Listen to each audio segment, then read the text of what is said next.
నెలకి ఒకసారి మాస శివరాత్రి వస్తుంది. మహాశివరాత్రి ఏడాదికి ఒకసారి వస్తుంది. శ్రీ శోభకృత్ నామ సంవత్సరం మాఘమాస బహుళ పక్షరోజు మార్చి 8, 2024 రోజు మహాశివరాత్రిని భక్తులు ప్రతి గ్రామంలో శివ కళ్యాణాన్ని వైభవంగా జరుపుకుంటారు. మహాశివరాత్రికి మాస శివరాత్రికి గల తేడాను ఇప్పుడు చూద్దాం. శివరాత్రి రోజున మహిళలు భర్తల అదృష్టం, దీర్ఘాయువు కోసం ఉపవాసం ఉంటారు. ఈ ఉపవాసం దోషరహిత ఫలితాలను ఇస్తుందని పండితులు చెబుతున్నారు. ఈ రోజున శివుడిని ఆరాధిస్తే కామం, క్రోధం, దురాశ మొదలైన దుర్గుణాల నుంచి విముక్తి కలుగుతుందంటున్నారు. మహాశివరాత్రి పండుగను మహిళలు ఎంతో భక్తితో చేస్తారు. ఈ సంవత్సరం 2024 మార్చి 8 శుక్రవారం రానున్నది. ఈ రోజున మహిళలు భర్తల అఖండ అదృష్టం, దీర్ఘాయువు కోసం ఉపవాసం ఉంటారు. మహాశివరాత్రి నాడు ఉపవాసం ఉంటే మంచి భర్త, వివాహం కానివారికి త్వరగా వివాహాలు జరిగే అవకాశాలు ఉన్నాయి. దీంతోపాటు వైవాహిక జీవితంలో సంతోషంగా ఉంటారని నమ్ముతారు.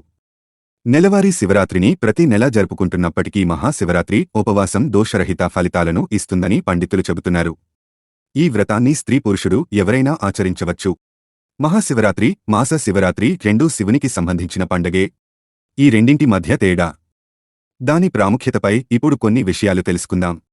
మహాశివరాత్రి అంటే ఫాల్గుణ మాసంలోని కృష్ణపక్ష చతుర్దశి తిథి నాడు కోటి సూర్యులతో సమానమైన తేజస్సుతో లింగ రూపంలో దర్శనమిచ్చాడు. జ్యోతిర్లింగ దర్శనం కారణంగా ఈ పండుగను మహాశివరాత్రిగా జరుపుకుంటారు. మహాశివరాత్రి పర్వదినం పరమశివుని దివ్య అవతారానికి శుభసూచకం.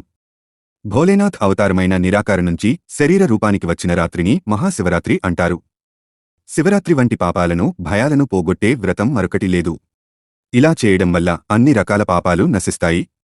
శివరాత్రి రోజున మహాదేవుడు శివుడిని ఆరాధించే వారికి కామం, క్రోధం, దురాశ మొదలైన దుర్గుణాల నుంచి విముక్తి కల్పించడంతో పాటు ఆనందాన్ని, శాంతిని ఇస్తారని నమ్ముతారు.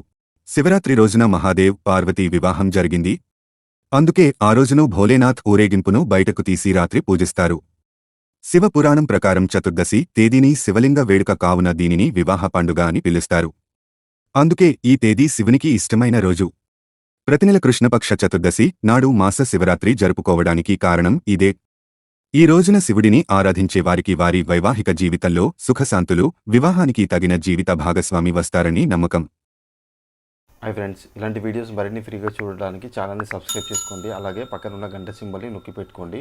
ఏదైనా వీడియో అప్లోడ్ చేయగానే మీకు నోటిఫికేషన్ అనేది వస్తుంది.